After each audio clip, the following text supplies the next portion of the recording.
Essay Concerning Human Understanding yang menandakan bermulanya British Empirism. Okay, yang kedua, Two Treatises of Government yang menjadi dasar penting pada demokrasi liberal. Ketiga, Letter of Toleration yang menyatakan pandangan beliau mengenai hubungan antara negara dan agama. Dan yang terakhirlah yang saya dapat kat sini, Paraphrase and Note of the Epistles of Saint Paul yang menyatakan kedalaman karakter keagamaan dari pemikiran beliau sendirilah, dan beliau meninggal dunia pada 28 Oktober tahun 1704. Itu saja dari saya. Okeylah, yang mana belum kenal lah, sebab saya sendiri pun baru kenal lagi ni. Inilah John Locke yang dia punya quote yang famous lah, where law ends, tyranny begins. Okey, terima kasih. Sama-sama. Saya nombor 2, Josh Berkeley. Okey, kawan-kawan, Josh Berkeley ni dia seorang empirisis. Lepas tu era dia bermula daripada 1685 sehingga 1753 lah. Sedikit berkenaan dengan biodata Josh Berkeley ni, dilahirkan pada 12 Mac 1685 di Irish. Ahli falsafah barat yang terkenal pada abad yang ke-18, dikenali juga sebagai Bishop Berkeley. Okey, dia ni turut menyatakan spekulasi adalah aktiviti yang tidak berguna dan pengalaman adalah satu realiti. Okey, dia ni tidak bersetuju dengan John Locke, tidak bersetuju dengan materialism kerana ia selalunya digunakan untuk mencabar kepercayaan agama. Apabila kita mempersepsikan sesuatu, ia bukan secara langsung. We only have access to secondary qualities, the perception or idea of an object, not the primary quality of the object itself. Example dia reality lah. Okay. His famous idea, to be is to be perceived, sering mempersoalkan tentang reality. Does reality exist when no one perceiving it? And on what basis do we know that when one person is seeing something, another sees it in the same way? Okey, contoh perumpamaan dia ni seperti dalam bioskop gambar pada layar putih, dilihat macam real, macam hidup. Jika dibandingkan dengan kehidupan kita, Allah lah yang memutarkan filem kehidupan kita tu. Okey, dia punya hasil karya dia, an essay dia ada kat sini, dia ada 3 lah yang famous. An essay towards a new theory of vision 1709. Lepas tu yang nombor 2, treatise concerning the principle of human knowledge 1710. Dan yang ketiga, Three Dialogue between Hylas and Philonous 1713. Okey, ni Josh Berkeley. Okey, dia cakap kat sini, dia punya prinsip dia, to be is to be perceived.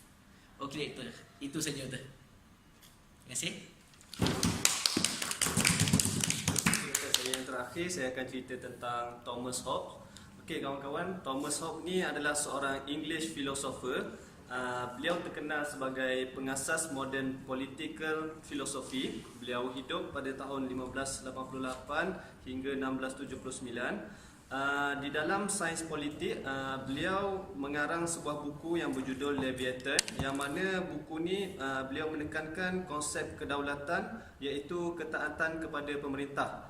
Beliau berpendapat bahawa mesti wujud kerajaan yang diperintah oleh seorang pemimpin. Jika tiada kerajaan, maka masyarakat akan bermasalah. Okay, beliau juga membawa pegangan determinism, yang mana dia menganggap bahawa mesti ada penyebab kejadian untuk sesuatu perkara. Ia bertentangan dengan fahaman free will, yang mana free will berkonsepkan fahaman bebas berkehendak. Thomas Hobbes juga berpendapat bahawa semua pengetahuan kita berasal daripada sense perception, yang mana bermaksud semua pengetahuan kita diperolehi daripada rangsangan luar yang dikesan oleh deria-deria kita. Selain daripada sumbangan dia, buku yang diterbitkan iaitu Leviathan pada tahun 1651, Thomas Hobbes juga membina model mekanikal untuk universe, dan beliau juga menyumbang dalam bidang sejarah, undang-undang, geometri, fizik dan gases, teologi, ethics dan general philosophy. Okey, antara ini muka dia lah, muka Thomas Hobbes yang saya dapat cari, dan dia punya famous quote dia ialah life is but a motion of limbs. Okey, itu saja, sekian daripada saya. Bagus, satu presentation yang baik daripada rationalism dengan empirism lah. Okey, tepuk tangan untuk semua. Okay. Jadi pada penghujungnya saya akan tunjuk satu video yang ini untuk kesimpulan bagi semua, bagi empirism dengan rationalism lah. Okey, sebelum pada saya tunjukkan video tu, saya nak kamu semua sediakan pen dengan selendai kertas. Saya nak kamu tulis apa yang saya nak beritahu ni. Okey, setiap seorang mesti buat assignment. Okey, sekarang ni saya nak terbalik. Tadi pelajar lelaki buat empirism. Sekarang ni pelajar lelaki akan buat rationalism, sorry. Okey, and then yang kedua, pelajar perempuan akan buat rationalism, empirism, sorry. Okay, jadi saya nak assignment ni you hantar minggu depan lah, next class ya. Okey, terima kasih.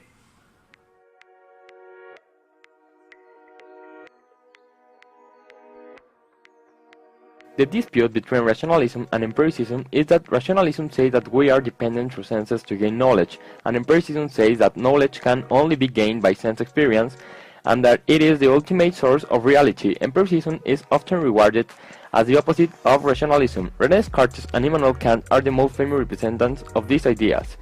Rationalism is defined as a methodology in which the criterion of the truth is not sensory but intellectual and deductive. Rationalists believe reality has an intrinsically logical structure. In his book Meditations on First Philosophy, René Descartes postulates three classifications for our ideas when he said, "Among my ideas, some appear to be innate, some to be adventitious, and the other to have been invented by me." Descartes was the first of the modern rationalists and has been named the father of modern philosophy. Descartes thought that only knowledge could be attained by reason. He also argued that although dreams appear as real as sense experience, these dreams cannot provide persons with knowledge. Descartes deduced that a rational pursuit of truth should doubt every belief about reality. For instance, his famous dictum, "Cogito ergo sum," or "I think, therefore I am," is a conclusion reached a priori of prior to any kind of experience on the matter. Leibniz was the last of the greatest rationalists. He is also considered to be one of the last universal genius.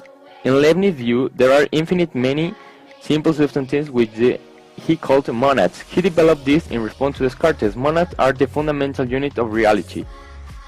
Empiricism is a theory which states that knowledge comes only or primarily from sensory experience and emphasizes the role of experience and evidence, especially sensory experience, in the formation of ideas over the notion of innate ideas or tradition.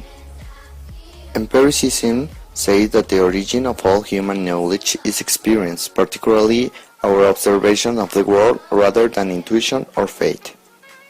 Rationalists generally develop their view in two ways. First, they argue that there are cases where the content of our concepts or knowledge outstrips the information that sense experience can provide.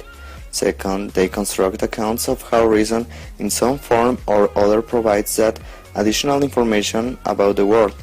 Empiricist presents complementary lines of thought. First, they develop accounts of how experience provides the information that rationalists cite, insofar as we have in the first place. Second, empiricists attack the rationalist accounts of how reason is a source of concepts or knowledge. While empiricists accept that some innate tendencies relate our body functions, produce emotions, and even direct our thinking, they deny that we are born with any detailed ideas about the world. Rationalists are dogmatic about the certainty of knowledge, but empiricists believe that all knowledge is open to revision. John Locke, who is considered one of the most influential thinkers of the Enlightenment and an empiricist, argued that the innate knowledge thesis and the innate concept thesis are one and the same.